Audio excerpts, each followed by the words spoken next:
జగన్ గారు నాకు హెల్ప్ చేయాలని కోరుకుంటున్నాను. నేను ఎంత వేదన పడ్డారు, అర్ధరాత్రి 3 నెలలు పడుకోవడం, డిప్రెషన్ లో కూడా వెళ్ళిపోయామండి. ఈ జాబ్ వస్తే మా లైఫ్ సెటిల్ అవుతుంది ఎంతగానో ఆశపడ్డాను. కానీ నాకు చాలా మోసం చేశారు. నా ప్లేస్ లో పెట్టిన ఎగ్జామ్ కూడా రాలేదు సార్. ఎంత అన్యాయం చేశారంటే మళ్ళీ మా ఛానల్స్ లో చెప్తున్నారు అంత పారదర్శకంగా చేశారు. మీకు నిజంగా నిజాయితీ ఉంటే సిబిఐ ఎంక్వైరీ పెట్టండి. నా ప్లేస్ లో పెట్టిన అమ్మాయి ఎగ్జామ్ రాయకండి, ఎలా క్వాలిఫై అయిందో చెప్పండి. ఆల్రెడీ పాత టీచర్స్ కి ఓల్డ్ టీచర్స్ కి టెట్ క్వాలిఫై అవ్వాలని చెప్తున్నారు కదా, మరి ఈ అమ్మాయికి ఎలా ఇచ్చారు మీరు జాబ్? టెట్ రాసిందా, పిఎస్సి క్వాలిఫై అయ్యిందో మాకు తెలియదు. మా కన్నీరు కాదా, మా అవసరం మీకు తగలదా?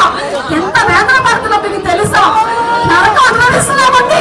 సమస్యలు నుంచి చావలేక బతకడానికి ఏడుస్తున్నానండి. కన్నీరు ముందే ఏడుస్తున్నా జాబ్ లేక. మేము కష్టపడి చదివామండి, ఊరికే చదవలేదు.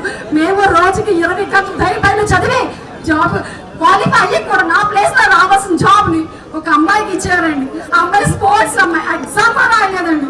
ఇది న్యాయమా? ఒక్కసారి చంద్రబాబు నాయుడు ఆలోచించండి. జగన్ గారు ప్లీజ్ నా పక్షం ఇప్పుడు వచ్చినందుకు చాలా థ్యాంక్ యూ సో మచ్ అండి.